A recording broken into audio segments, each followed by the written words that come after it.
আসসালামু আলাইকুম, কেমন আছেন সবাই? আশা করি সবাই খুব ভালো আছেন। আর ভালো তো থাকবেনই, কারণ আজকের ওয়েদারটা খুবই ভালো। সকাল থেকে খুবই বৃষ্টি হইতেছে, সারাদিন প্রচুর হালকা হালকা ঠান্ডা আর জিরি জিরি বৃষ্টি কিন্তু হইতেছে। আসলে খুবই মজা লাগতেছে। তো এই বৃষ্টির দিনে কি খাইতে ভালো লাগে বলেন তো? চাউল ভাজা আর এই যে চানাচুর দিয়ে মাখা কিরকম লাগে, আর রং চা, খুবই মজা। হ্যাঁ, তো আমি আর বসে থাকলাম না, বলি যে এই দিনটা মিস করা যাবে না। আমি এখন চাইল ভাজতে চলে এসেছি। এখন আমি চাইল ভাজবো আর চানাচুর দিয়ে মাখবো। আপনারা আমার সাথেই থাকেন। দেখেন, মোটা মোটা চাইল নিয়ে নিছি। এই মোটা চাইলের মানে চাইল ভাজা কিন্তু অনেক মজা লাগে, মানে ফুলে স্বাদ লাগে।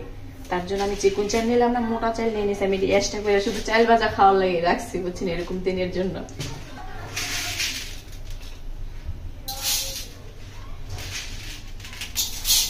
নিয়ে নিলাম চাউল বেশি করে, দিয়ে দিলাম একটু লবণ আর সাথে দিয়ে দিলাম একটু পানি।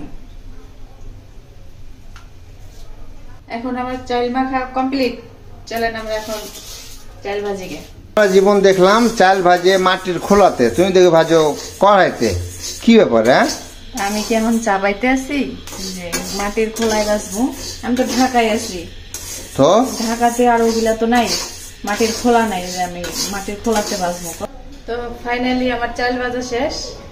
এখন আমি চানাচুর দিয়ে চাল ভাজা বানাবো।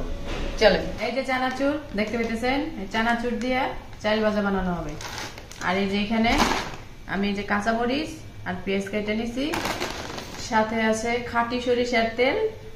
আর এই জিনিসটাকে মজাদার বানানোর জন্য এই যে ম্যাগি মশলা দেখছেন, এইটা দিলে অনেক স্বাদ হয় খাইতে। তো শুরু করে দিই বানাইতে। আর এই চাইল ভাজা খাওয়ানোর জন্য আমাদের সাথে একটা স্পেশাল গেস্ট আছে। গেস্টটা একটু দেখেন, চিনেন এই গেস্টটাকে? এর হয়েছে 1 নম্বরের কুইরা, বুঝছেন? মনে হয়েছে মাঘ মাসে শীত সবর ওর এই শরীরে লেগে গেছে। কি একটু বৃষ্টি হয়েছে না হয়েছে, মানে ওই কম্বল গর্তটা বসে গেছে। দেখছেন ওর অবস্থাটাই, দেখেন আপনারা কি অবস্থা করতেছে। কি মিথ্যা কথা কইছি?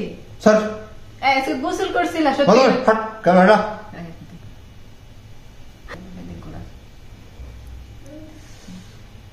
ফেললে এসে ক্যামেরা। আচ্ছা সত্যি করে কথা বলতো, তুমি কাছে গোসল করছিলা? এই যে সবার সামনে সত্যি কথা বলবে, আপনারা কিন্তু সবাই দেখতেছেন আর শুনতেছেন। সত্যি করে বলো, গোসল করছিলা? করো নাই? হ্যাঁ, আমার খুব গরম পানি করে দেওয়ার লাগে অনেক বলছিলা, আমি কিন্তু গরম পানি করে দিই নাই, গোসল করে নাই। দেখছেন কেমন কুইরা কুইরা যে গোসল পর্যন্ত করে নাই শীতের, মানে শীত পড়ে নাই দেখেন তাও। আর এত শীত লেগে গেছে, আর শীতের দিন আসলে কি করতে পারে বুঝ জানেন, বুঝছেন? তো আমার চাইল ভাজা বানানো শেষ, আর লাস্টে দিয়ে দেব ম্যাগি মশলা। চাইল ভাজাটা স্বাদ আরো বাড়িয়ে দেব।